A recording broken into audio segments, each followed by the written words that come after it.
attention to detail is helpful because in this medium, you can hear it. And I think in our like human sense, you can sense things about people. When you feel that, more people are drawn to it or can be repelled from it. Getting that quality audio and video is imperative for a lot of people. That's Judith Kargbo. I'm Cara Duffy, and this is the Powerful Ladies Podcast.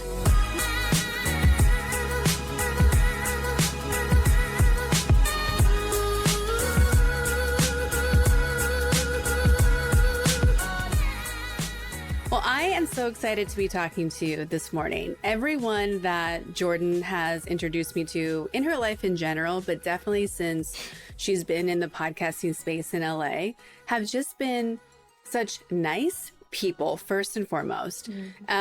Creative, but also like there's this level of wanting to collaborate and support each other that you don't see in other industries in the same way. Like all the behind the scenes people who are getting things done are like, we're on a team. What do we have to do?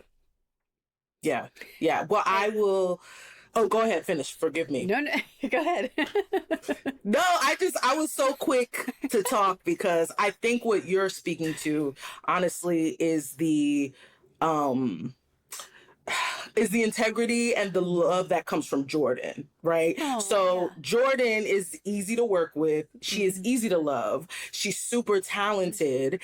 And it's easy to see how when people are connected to her and you are greeted with her, that you receive all the positive things that you just said. So I think that's a testament to Jordan and the importance of finding your people in this industry, in any industry, because you're right. Many people come in with different personalities, different expectations, different viewpoints. Sometimes that's good, sometimes that's bad, right? And so you have to connect with the people that, I don't want to sound too woo-woo, but you're vibing with the vibrations. You got the same vibe with. So Jordan is definitely that person. I've been to a couple of live tapings with the Best Friends podcast, and I've gotten backstage and I've met everyone. And Nicole and Shashir were so caught off guard because I said, just thank you for being so nice to my sister. Yeah. And they were like, why wouldn't we be? I'm like, not everybody is. Like,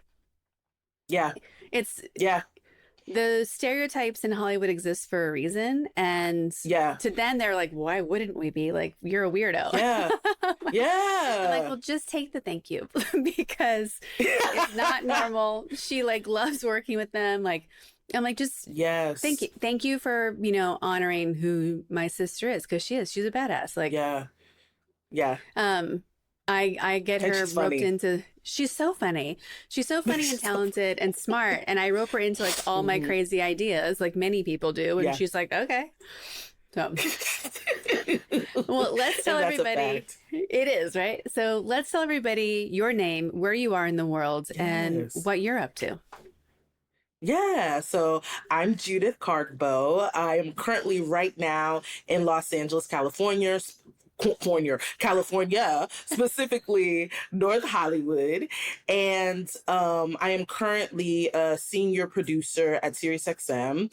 I have produced podcasts like Best Friends, where I met Jordan. I've worked on Scam Goddess with Lacey Mosley. I currently work on a show called The Optimist Project with Yar Shahidi. And I've also worked on a show, which I also work with Jordan, The Fuckery with Leslie Jones and Letty Marcus. So that's how I met Jordan. But in general, I'm out here creating shows, podcast shows.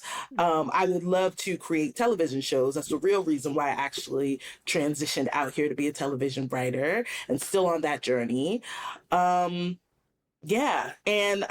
This is where I'm at in the world. Mentally, I am all over the place in the world because of a lot of what's happening right now. But I'm also in a place of gratitude, right? I have a job. I have good connections with the people that I've worked with, and I try to make authentic connections as much as possible in this industry, in any industry, quite frankly. Those have been the ones that tend to work out for me, the ones that are like, oh, we met in this professional setting, but I think we can be friends. Shall we be friends? Let's be friends. It's usually those kind of relationships that work out the best. I mean, now that I've been working from home for pre-COVID, so for years, Yeah. I didn't realize how much of my social circle was coming from who I was meeting with in real life at the office and things like that. So I'm still kind of continuing that trend where a lot of my clients are friends, and it's very incestual in the sense of like clients are working together and hiring each other, and we're keeping our bubble going that way. But it is really interesting to be pivoting to like, now I have to like go out and meet people in real life versus just not Zoom. And I'm like, oh, that's so funny to think about. How do we make friends as an adult when it's not from work? And luckily there's all sorts of apps that do that now. And just the power of even asking friends like, hey, I think I need some new people in my circle. Let's go out to dinner, but bring somebody I don't know. That's a fun game to play too. Yes, I agree with you. So I'm curious, like, where did you grow up that you came to LA to kind of chase your dreams? Yes, so I was born in Brooklyn, New York, but I grew up in Newcastle, Delaware. So my family moved when I was like a lot younger. Like I left New York around like 3, but they moved, I think, to the Virginia, Maryland area. And from there, my mom was a nurse and my father was working for, I don't know what he was doing actually. But eventually when we got to Delaware, he worked for a bank. So he worked for MBNA at the time. Now it's Bank of America. Yeah. So I grew up in Delaware. It was very interesting because in that transition from going from the Virginia, Maryland area to Delaware was kind of contrasting for me in the sense of first, second grade, I was in school and it was very diverse. Like the DMV area is like, it's so diverse in terms of like, you know, when you're talking about like Hispanic community, Black community, African community, Ethiopian community, like it all breaks down, you know, in different races, but also ethnicities. And then when I came to Delaware, it was just like Black or white, right? Which is still diversity, but it was the ethnic part wasn't really acknowledged. You were either this or that, right? And so if you know, I came in and my mom is from Haiti, my father's from Sierra Leone, so I'm first born generation here. You know, the idea of Blackness was different in my household than when going into school, right? And so being confronted with those ideas, you know, and not understanding as a child, right? For me, it was a color. It was a literal color. So I'm like, I don't know what you're telling me right now. I don't even compute that being a personality trait, you know, that was very confusing for me. But, you know, eventually you hit the hard knocks, especially middle school. Oh my God, middle school is like, I think middle school should be illegal. It's crazy in there. Wild. Kids are wild. But you learn through like socializing with other kids, you navigate through that stuff, whether it's bullying or making friends or favorite teachers, not so favorite teachers. You kind of maneuver through that and eventually, you know, become who you are, you know, through high school. So I feel like that was a major difference for me, but I was able to like navigate through. And then once I got to high school, I was like, I am leaving this state, whatever it takes. I'm getting out of here. So yeah, from there I went to Catholic University of America in Washington, D.C. And so that shift back to that area where there's like different forms of diversity kind of just in your face all the time was a helpful shift for me. I had a similar kind of experience through school of starting out in very diverse places and it being so normal. And then like we continued to move into more white places, not intentionally. It just happened to be when we showed up who was there. And for me, it was so odd. I was like, where are all the people who aren't white? Like, is this normal for you guys? Like, right. And being a white female, I was like, there wasn't like, I didn't feel threatened or at risk. I just kind of felt bored. I was like, we're like, what do you mean we don't talk about these cultures in school? What do you mean we don't like, I was outside of Philadelphia for most of elementary school and middle school. Mm-hmm. And we would, talk about Jewish holidays. We would talk about, Christian holidays. We would talk about Kwanzaa, Persian New Year, like all these things. We were allowed to talk about all of it. And maybe that was one of the good things about the 80s was we just talked about it all because we were integrating all these different cultures. And then it seemed like this switch happened in the late 90s where it was don't talk about things anymore. And you're like, what? Why? Yeah. Yeah. Kids are way smarter than we're giving them credit for. One, to your point, they can see that we are different colors, even if we don't give a shit as kids. Yeah. Yeah. But also we all know what everyone celebrates. Why are we pretending that we're not different? Or why are we pretending we don't have different family stories? Yeah. And I think you brought up a really great point of the fact that because right now in the US, it seems like we can't talk about the different experiences of different ethnicities, different races. We're forgetting that there's such nuance between them in addition. You have a completely different family story than someone who was forced to come here. And we need to talk about that at a I don't know why we're ashamed to talk about the truth of things, but this is me slamming my head against the wall. I'm sure you you probably just can't even more. You're I just need to protect myself. In some ways, yes. And in some ways, I totally agree with you. I think children are incredibly smart.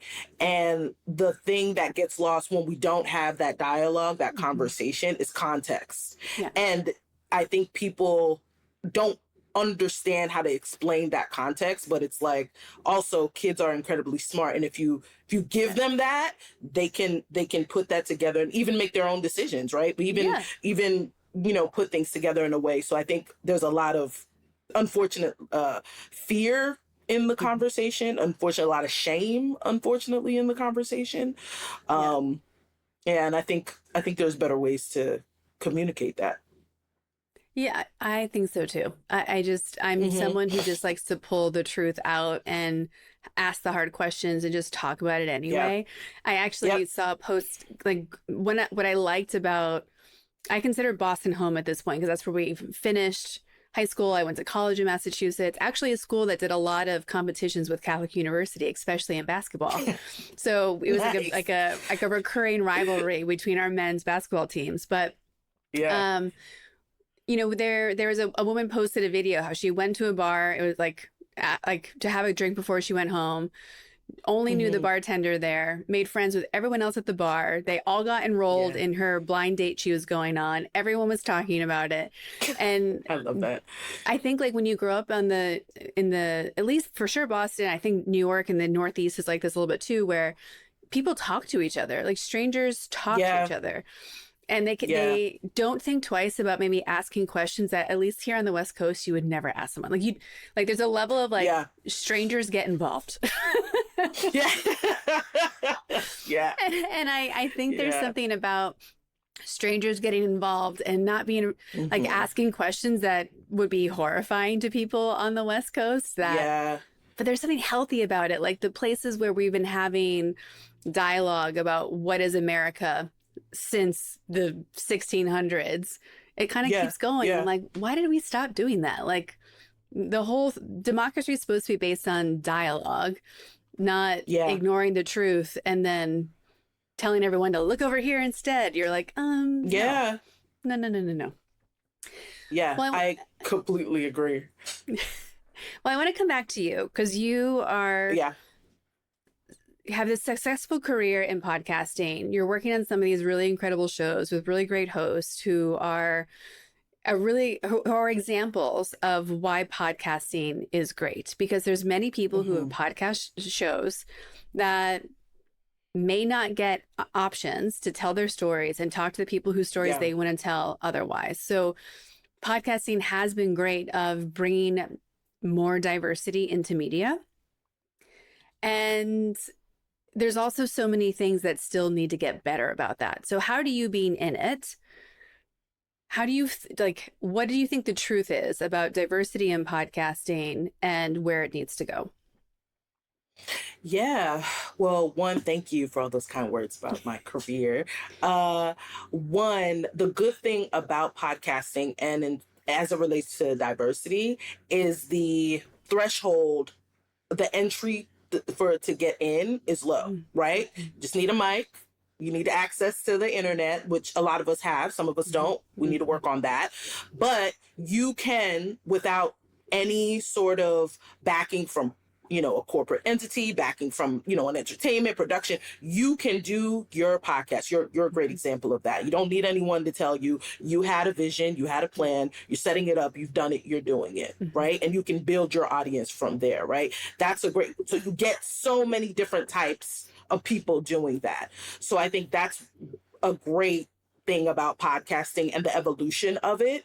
I think in my personal experience, as it gets tied to I would say corporate entities, depending on where you work, where you don't work, past experiences, whose voice they value and whose voice is considered a risk is where the gap is, right? In terms of like, okay, who are we going to invest in? Who do we want to invest in? And that's not everyone. It's not a full rule of thumb. But I've noticed that it feels like if you're more of a diverse voice that isn't just a straight up celebrity, that's just considered a risk, right? There's always someone wanting to, especially if you're on, the business side or development side, you want to shore up any sort of risk that you have in terms of investing into a show and getting that return back. And I feel like that's just the culture of Hollywood, quite frankly. Yes, making money, Hollywood in general, right? So, and also the misperceptions about that, right? Because I've seen podcasts, big names, huge, and we've seen it in movies, we've seen it in so many different mediums. You can have huge names that doesn't guarantee that it's a hit. No. Right. That's just, sometimes it is, sometimes it's not. Right. And so to justify putting in that investment, a lot of people shore that up, because they're afraid, right? You don't want to invest in something and it's big and it doesn't, pan out the way you want it to be. Right. And so I think the idea that, Black shows, Hispanic shows, Native and Indigenous show, whatever in, those forms, podcast form, whatever, feel across the board, whether it's podcast, entertainment, whatever, it's like, it's still a risk. It's still a niche, even though there have been examples beyond that. We have very successful, black podcasts where you're looking at the Breakfast Club, whether you're looking at The Read, whether you're looking at who, you know what I mean? In so many different spaces, Nicole Byer, very successful, but you know what I mean? Lacey Mosley, who I worked with, so many different, people of color who have successful shows, yet and still, because everyone is trying to shore up their risk, can go back to those old tropes of like, well, those kind of people don't really listen to podcasts, or these kind of, you know what I mean? Even though, no, all types of people listen to podcasts. We have so many different types of podcasts that are successful, of different backgrounds, of different voices, of, whatever it may be. So I think we have to like buck against what is the idea of a safe show, who's hosting that. I think that will always be around, but I think in order for, again, diversity in these spaces, you just have to be intentional about it. And unfortunately, that trend is going away with the sort of language of DEI and all that stuff. Luckily for me, I feel like I'm at a place that still believes in that, believes in diverse voices, but still believes in that. But like, you're seeing that kind of be sort of a scapegoat for many things. You see that kind of being, pushed against, meaning we don't really need to invest in that. But I am hopeful because other voices are saying, actually you do. And if you don't, my dollars will go somewhere else and you will feel it. So, yeah. It's really, it's frustrating, right? Because there's the push of knowing that these stories are so important to tell. And I think even when we look at, okay, cool, we could have different diversity of who the hosts are. Okay, that's like level one. And then it goes to, do we have diversity in what the conversations are? because even within that, it's like, oh, you're a comedy podcast. Okay. Move over here, you know, oh, you're going to talk about true crime. Great. Move over here. Like, right. The types of conversations, no matter who's hosting it, that are getting support are also very homogenous. And it's so hard to like carve out space to talk about real things that are that I think people who control the money think are more nuanced, when you're like, no, this is what we're all talking about on a regular basis. You've just never tried to market it before. That's different. Yeah. And I think that there's levels of, it's almost like when the pushback about affirmative action, like, or DEI hiring. Okay, cool. You don't want to have those metrics that we're meeting. You don't want to have that be a part of it. Then we have to change where the source students and candidates are coming from. Like, are you doing the work to truly find the best people, or just the easy people? And I think it's really interesting to be looking at where podcast networks are committing to curating and building truly new listeners versus just more. And I think that's an interesting conversation right now, because to your point, there's even just the privilege of like people who listen to podcasts usually have a commute, and you're like, well, what about the people who are taking a bike to work or on a loud bus? Like, it's not just people in their car listening. So it's just it's very interesting to me to see how it's working, what people are committing to, and just even where else are you telling people about podcasts besides Times Square? I mean, to your point, now that podcasting, the great thing is podcasting is so accessible, but now it's saturated, right? Yeah. Literally everyone has a podcast, which is not a good or bad, right? Wherever it is. But now you have to break through, right? The average person, depending on what they're listening to on every day, has maybe 2 or 3 shows that's their go-to, right? Yeah. So how do you grab that listener, and that listener is trying to get through life, right? They're trying they're trying so many distractions before they even get the headphones on. Then they got the headphones on. Which show are you picking, right? So I think a lot of folks are seeing that, one, you have to put in more dollars into marketing. You know, you have to be more intentional where you market. Shout out to our marketing team. They know that cross promos and host read promos, right? If Kara, you read something and you're like, you know what, listen to Jordan Duffy's podcast. Your listeners trust you enough. You built that relationship enough where you can actually see the numbers be like, oh, actually, a lot of my listeners went to go listen to Jordan's podcast or Judith's podcast, or you know what I mean? That is the way, because at least in podcasting, it is a very intimate medium, right? It is taking place between your ears. And so even though the person is far away, there's still this relationship that's being built. And the people that do it the best, that engage their audiences the best, are the ones that continue to grow their shows. And we have many examples of that. You know, one, at least for our roster, Mel Robbins, she's killing it right now. She is like through the roof. And one of the things that I've seen her do just in general, she's going to those big podcasts, right? She's making herself available. She is like, also get my book. You know what I mean? She's engaging her audience in a way and growing it. You have to like put in that work. And a lot of those successful podcasts, those are the similar formulas and consistency. So you're right. It's saturated. You got to find different ways to market and get in where you fit in, but continue to grow your audience. I'm sure that you've also noticed, as I have, that the second you are part of the podcasting world, all these people show up in your life and they're like, I want to start a podcast. What do I do? Yes. And, you know, I am someone who believes in all possibilities, the full spectrum of possibilities. So sure. Yeah. Like, and I lead those conversations with a lot of caution, because nobody understands how much work goes into a podcast.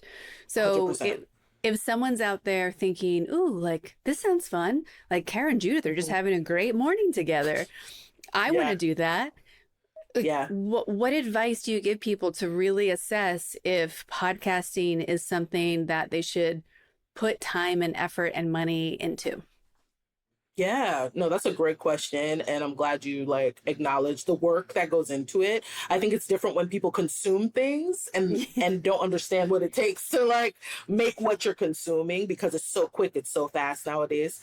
So with podcasting, one, if someone is interested in podcasting, I would say before you become a host, go on shows that you're comfortable with, right? So if you have a friend who has a podcast, go see what it's like to be a guest on that show, right? Understand what you're bringing to the table. And two, if you're serious about it, you can, depending on who your friends are, you can knowingly and unknowingly start building your audience, right? Yeah. If you're a guest enough, like people recognize you and they love you and they want to hear from you, like that's a way to expand your reach, right? So that way, when you're going to make your own, you actually can go back to your friends and be on their shows. You know, I think a great example of that, I used to work for Startng Audio, and that's how I kind of transitioned into podcasting.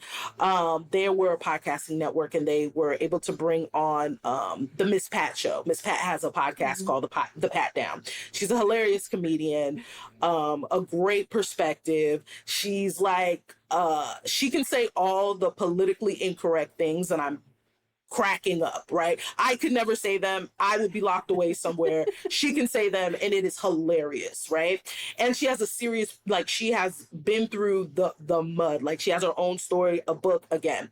So I first knew of her because she went on other podcasts, right? When some of her friends are like Joe Rogan, like some of these big podcasters, and she was always on the Breakfast Club. I was always seeing her. I was like, oh, I was seeing her. So when she launched her podcast, I was like, oh yes, I want to listen, right? I've already heard her on all these other podcasts. I would love to talk. I would love to hear her perspective, right? So when she launched, she launched big for a network, right? So it's because she was already, I don't know if it was knowingly or unknowingly, already doing the work to promote herself and be in these spaces. And so when she had her own sort of podcast, it was easy. I knew her perspective. I knew where she was coming from. I knew I was going to laugh. And if it's a comedy podcast, here I come, right? So it was that natural. You have to have that hustler spirit, right? If you're going to do it.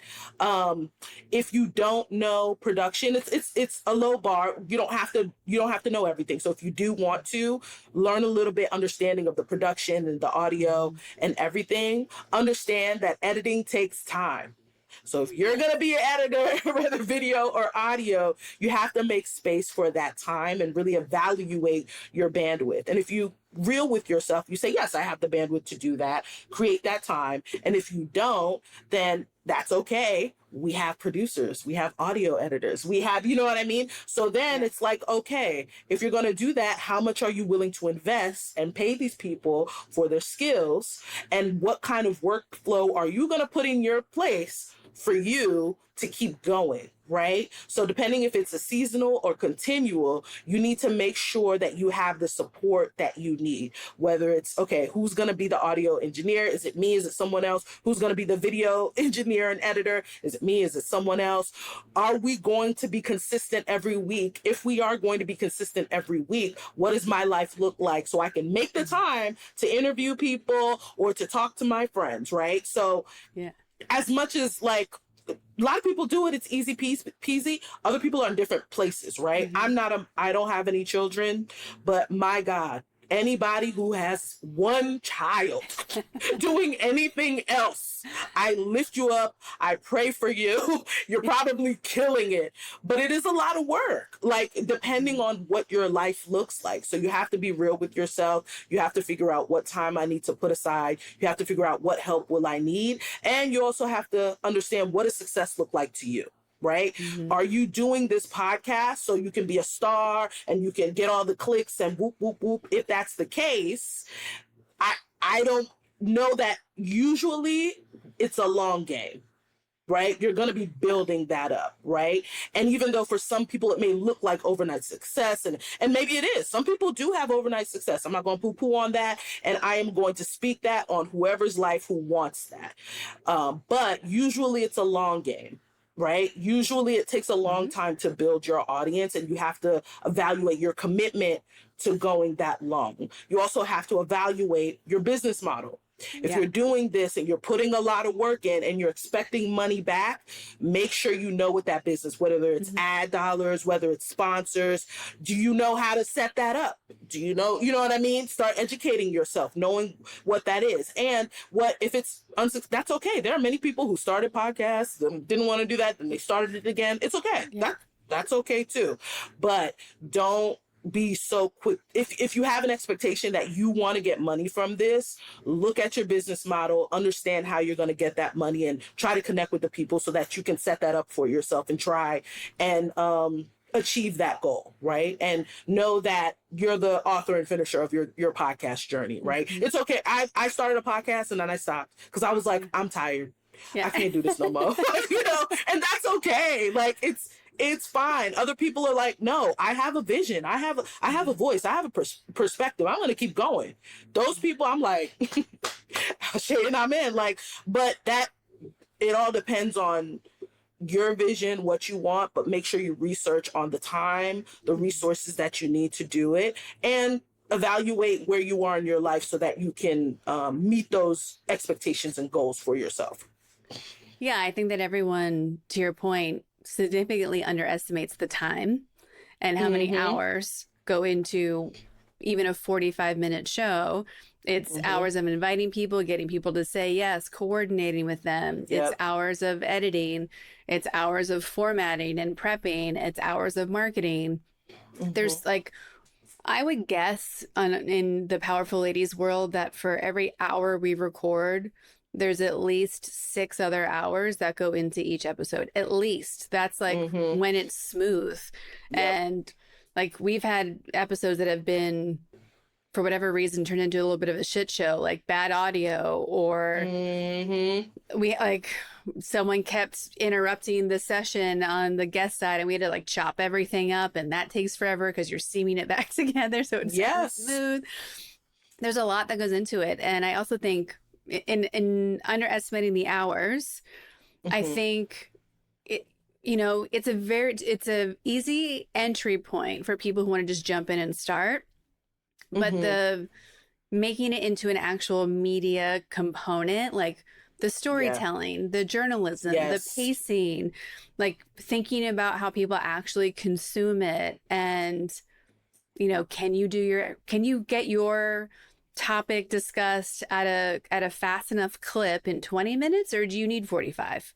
And do you need 2 hours? Like, it's really interesting to think about all these nuances that, all the best shows are following some formulas, just like any other product that people know are consumable, that we like, that land.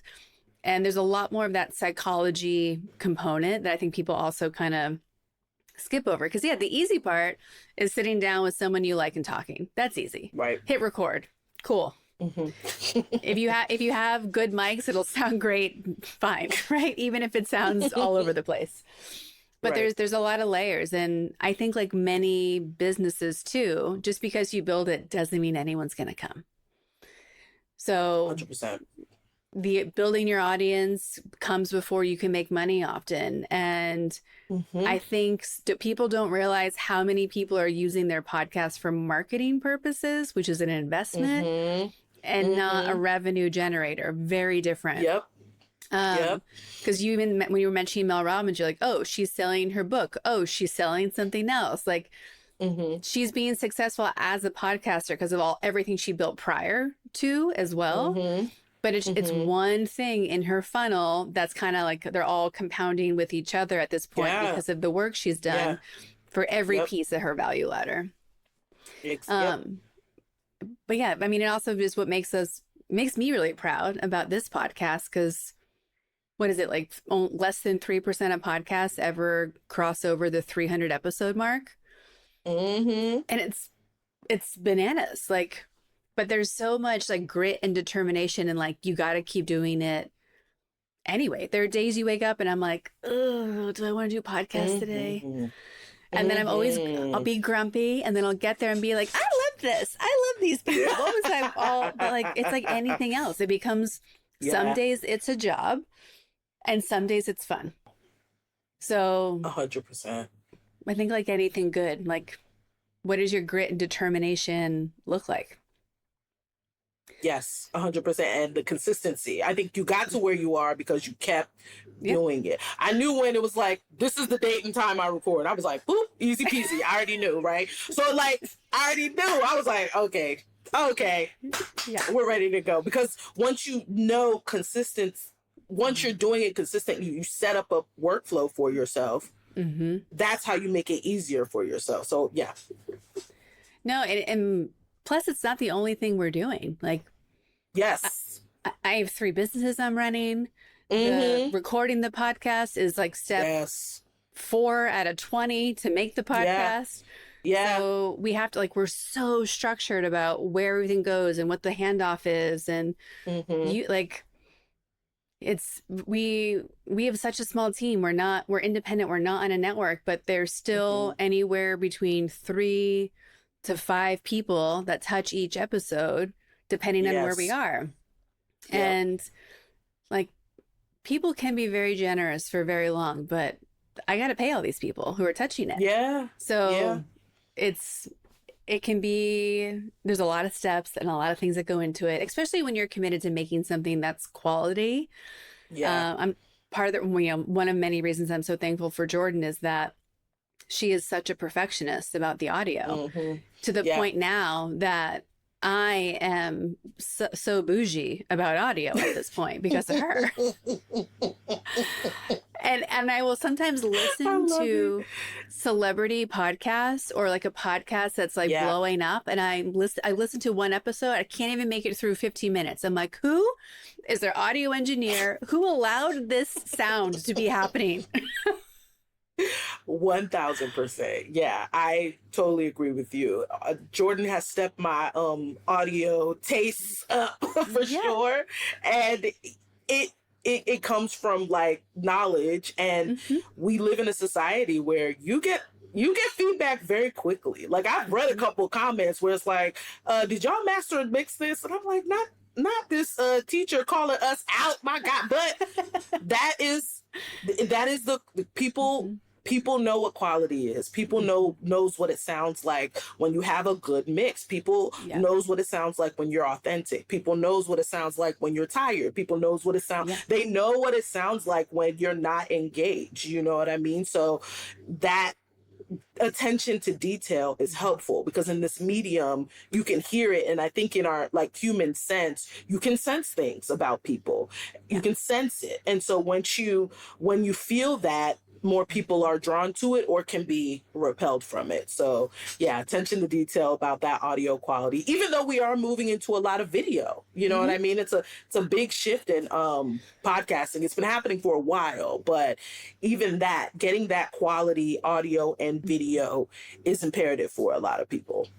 It's been the biggest battle that we're having currently with our podcast because everyone's like, we want video, like studio video of the Powerful Ace podcast. And I go, yes.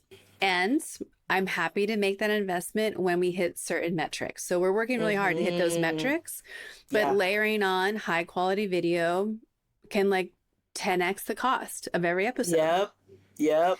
And then it also makes it super annoying from a scheduling perspective because it limits what guests you can have, because now is everybody flying in? Are you paying for people to fly in?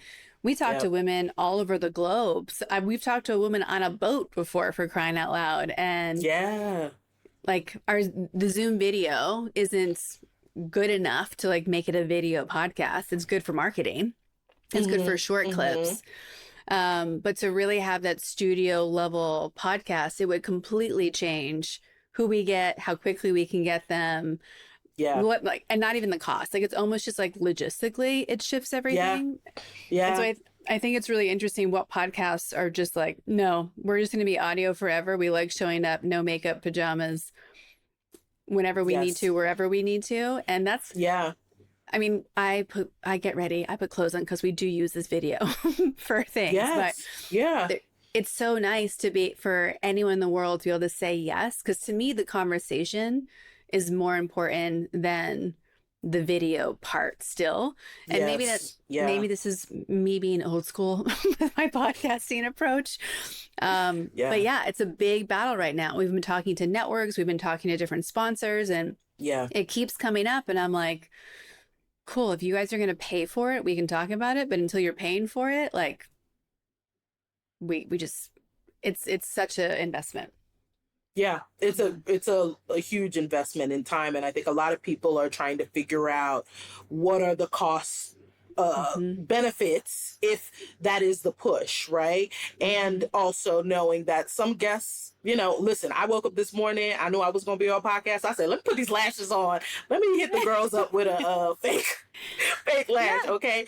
Not everybody wants to always show up like that, right? Not everybody. Sometimes, like, it depends on how you feel. And I think for women, people in general, we're constantly thinking about our appearance, and the freedom of podcasts when you don't have to think about what you look like and you can just share authentically. There's a beauty in that, right? And I know some people, they didn't care. Like, I worked with Leslie Jones, super confident in herself, in her ability, in her talent. She'd show up with no makeup sometimes. She'd show up with makeup sometimes. You know what I mean? Some people just, getting used to just showing up as you are, right, is a beautiful thing. But depending on who you're working with, like actors, right, they're constant, like literally their bread and butter is about what they look like, right? So sometimes it's like, okay, how do we tackle this thing? And is it worth it? Right? Is it worth it in terms of the cost that you got to put into it and what you could potentially get out? And I think that's something each podcaster has to make for themselves. And I think what you're demonstrating is it's okay to be like, right now it's not. I hear you. Right now it's not, and that's okay. We're going to build to it if it is worth that cost. And I think that's important to do instead of just looking at every trend and just jumping on it. You have to make sure that you can sustain it yourself along with your team that you built to do that. So I think that's a super smart way of looking at how you're going to transition from one medium to the next. Well, and it's layering another element of privilege into a medium that, as we talked about earlier, was supposed to be kind of open to everyone and easy entry. And suddenly it's moving into, now we're making a TV show. And you're like, well, but that's not that's not the space we're in. So of course, like, humans like watching other humans. That's just the ape version of who we are. And it does. It's like shifting into, only people who are already like, highly profitable can like layer in the video part, or it's reducing the how anyone can jump in and do it space, which I think is kind of too bad, because again, the freedom of doing it. Even like Mike Rowe, when he's done his show, he's like, I'm literally recording this under 2 towels in a hotel room in a closet, because I'm traveling for work right now and we wanted to keep our recording schedule. And, like that freedom to create content wherever you need to be based on everything else that's going on, it does start to reduce the flexibility and freedom and spontaneity that can come with this, with the audio only podcast medium. So I'm curious to see like how things shake out with all of that. I want to hear more about you and your perspective on what it means to be a powerful lady. Like, how would you define that? What do those words mean to you? Ooh, that's a great question. I think for me, being a powerful lady means being authentic to yourself and how you show up in spaces as much as possible. But also always staying close to wisdom as much as you can. I think personally, as women or women presenting people, we have showing up is like, depending on the space, can be a lot of emotional labor, can be a lot of, depending on where you are constantly, at least in my experience, scanning your surroundings and making sure, okay, is this space safe for me. I know for me, how am I showing up in this space? What's my purpose in this space? Can I be me in this space? Right. And I love women. I think my sister is kind of like this. No matter what space she's in, it don't matter. She that's who she is. Like Fredina Martha Kargbo. Shout out to her. Yes, I said your middle name. So yeah, I think those are the women that I think are powerful, where it's like, yes, I know what's happening around me. I'm using wisdom, but I'm standing in who I am and how I am in this space, no matter what. If that means I'm someone who's chill and I don't want to do the most, that's what you're gonna get. So be it. If that means nope, I'm here to make a scene, and and that's what it's gonna be. Or I'm here to observe. Whatever that is for you, like to unapologetically show up as yourself in that space. I respect people like that and admire that a lot. So we talked a little bit before we kind of hit record about the insanity of the world right now, and. Yeah. What makes me mad about what's happening, especially at the U.S. federal government level, is that I already had a to-do list that was going to take me a lifetime to get through. And y'all are adding an entire other to-do list of shit that I have to do on a regular basis to maintain the sanity of all the other great things we're trying to do in the world. And women have always done the good work. They've always done the hard work. Like, it's just, we just keep going because that is what we have done for centuries. We just keep going. And, we've been talking a lot about how are we staying sane? How are we balancing creating all the great stuff that we already had on our 2025 to-do list while also being like checked into what's happening and not tolerating it. So how are you kind of walking through these spaces of what the hell's going on? And, I still got big things I'm up to that need my attention too, including just ourselves and absolutely. Right now, I think I'm doing a horrible job at it. I ain't gonna lie. I am scrolling too much on TikTok. I am too plugged in. I need to do what I heard RuPaul say. You can look at it, but don't stare. Right. And I'm definitely in staring mode. And because I'm feeling the ramifications of that, I'm going to be shifting. Right. So it's like, okay, I'm not the person that needs to be informed because I'm always gonna be informed, right? I'm the person that needs to put up a barrier to protect myself just a little bit, just a little reprieve, right? As the kids say, touch grass. I need to touch grass. I will. I need to touch grass. I forget her name. You had someone. I need to breathe with the young lady you had on. I need to do all of those things, and I think a lot of us need to be real about where we are, right? Are we staring? Are we looking, understanding, and then touching grass? Are we balancing? So for me, I'm having a hard time with that, but I'm about to put those things in place for myself so that I have balance and remind myself that, okay, yes, horrible things are happening right now, but I am here. I still have an opportunity to go after my dreams. I still have an opportunity to continue building the skills that I need, right? To either further my career or to further my own creativity and the stuff that like drives my purpose, period, right? I still have that opportunity. So how can I, in my own power and in my own personal way, tap into those things that feed me, that uplift me, but still be informed when I need to be, right? Because I don't believe in denial. I think denial in any case or delusion has quite frankly added to the problems that we're kind of experiencing right now, right? So I don't want to be that person that's like, oh, everything's fine. I'm just gonna, watch Blue's Clues all day. I don't know why it's Blue's Clues, but that's, you know what I mean? I'm going to just, and it's okay. Sometimes you need to escape. I will put on a Severance, baby. I will put on, I will, separate, but I want to have that balance and know like, okay, I still am an empowered, powerful lady, right? There are things that I can do and there are things that I don't need to do for my own mental health, quite frankly. You know what I mean? Maybe I won't be at a protest, right? But you know what?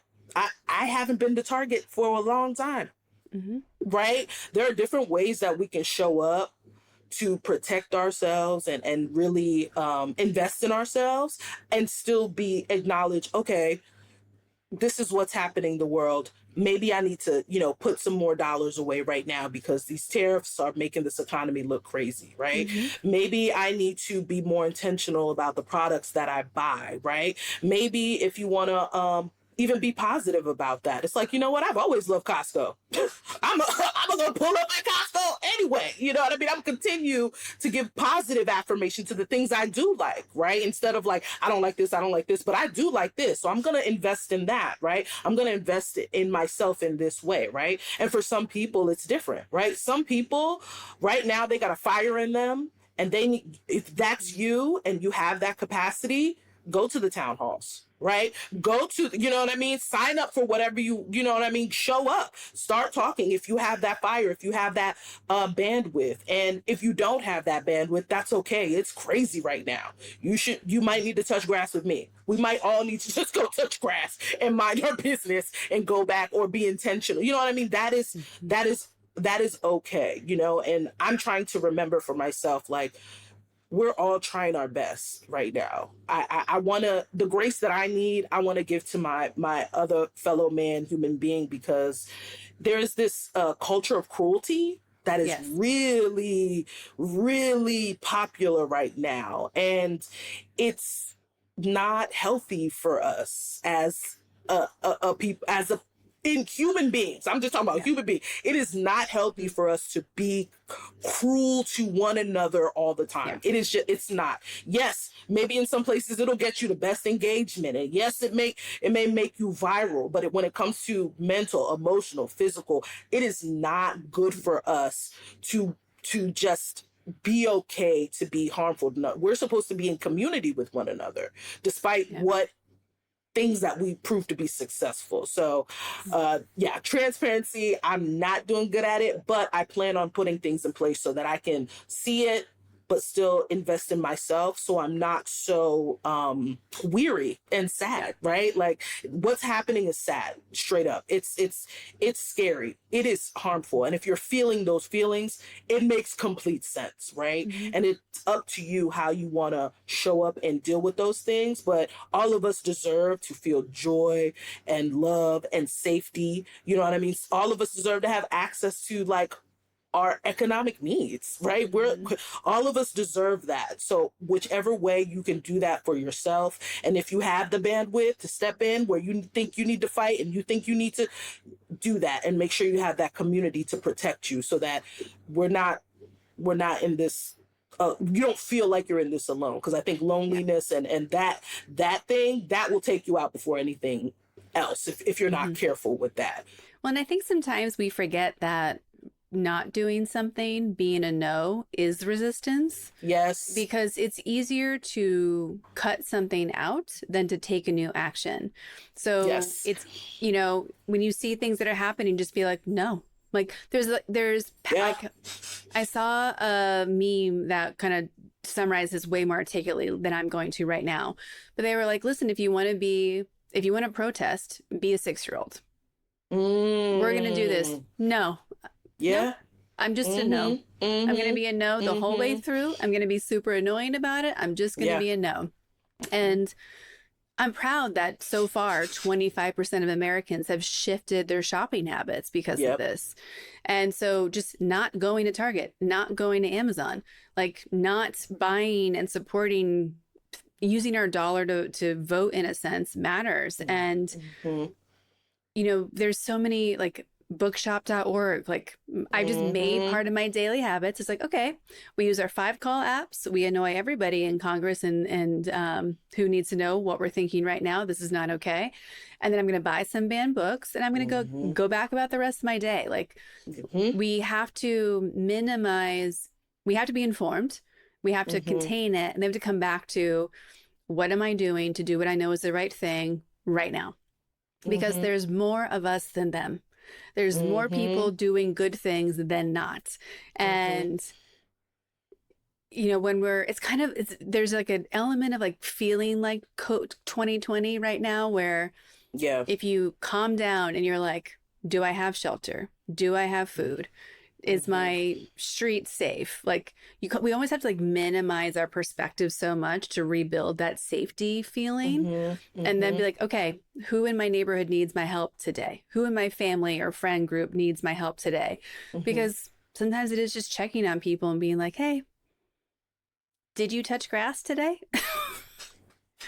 Did you go outside? Did you just let the sunshine hit you for a few minutes? And relying on this powerful ladies community, knowing that every woman who's been on this podcast is doing good work in their corner. It gives me so much relief to remember, like, oh, there's 300 and something women I know who are, I know they're holding the line in their little corner of the world today. Like, we don't have to hold the whole to-do list. We don't need to hold the future of our sanity and democracy and global peace, on our own shoulders. And so I know when I get stressed out, I just like try to visualize like all of us just holding hands, because we are. And I know that it's not just the women who have been on this podcast, but it's also their circle and their friends. And, you know, we could times that by at least, they each know at least 20 good people who are doing the same work. So you can start to think about the magnitude of that, and like, not everyone can go to a protest. Not everyone can leave their job to go do those things. Yeah. Or their family or their kid, like whatever the circumstances are. So those of you that can go, thank you. Like, we need it. And then for everyone else, like, there's an act. It's like the joy of resistance and just doing the good work anyway. I think we're underestimating a little bit in like what everyone's been talking about. Yeah. Because we can't be soft about these things, but at the same time, we don't have to, I don't know, there's a flow state that I think is maybe allowing women in what we do naturally to kind of rise up right now for good. I'll go snap. Ooh, that was good. Yes. Agreed. So a few rapid fire things to wrap up for today.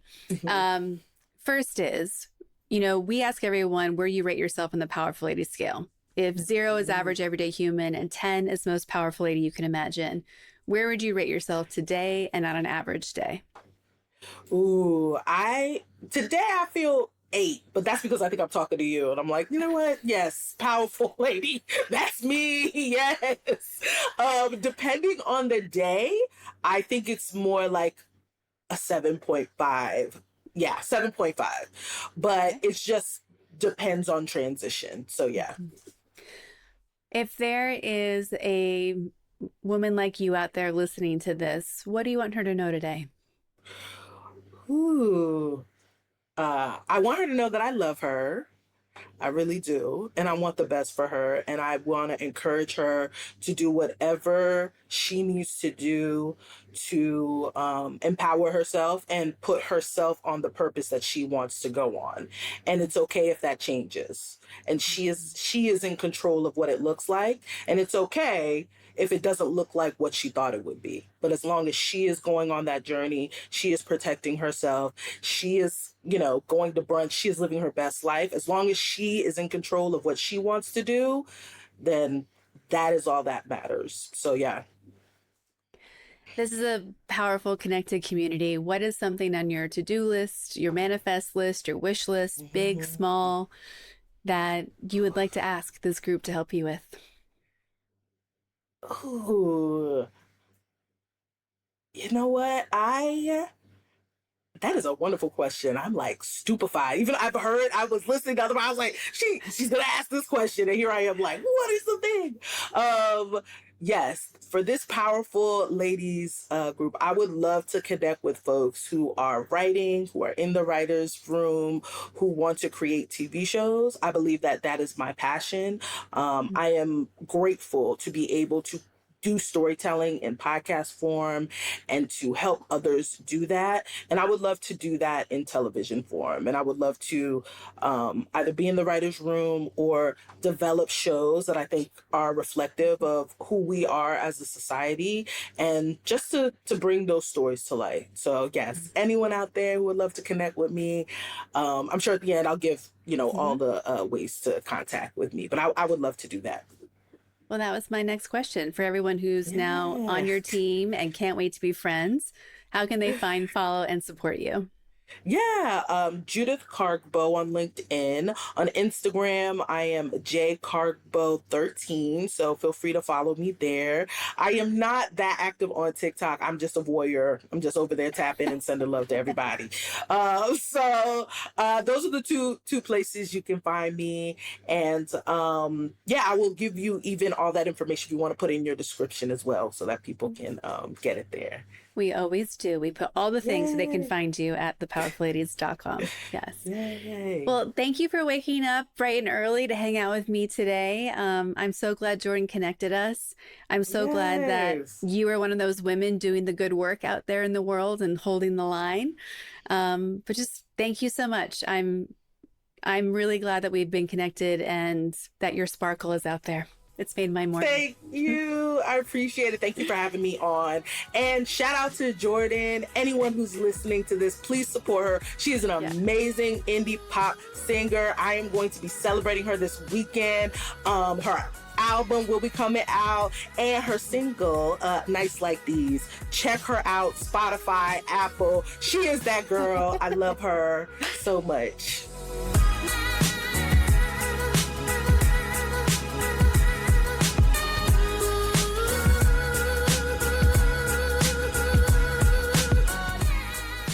Thanks for listening. If you enjoyed this episode, please subscribe and share it with a friend.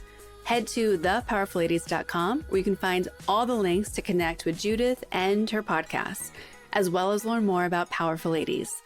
Come hang out with us on Instagram at Powerful Ladies, and you can find me and all my socials at karaduffy.com. I'll be back next week with a brand new episode. Until then, I hope you're taking on being powerful in your life. Go be awesome and up to something you love.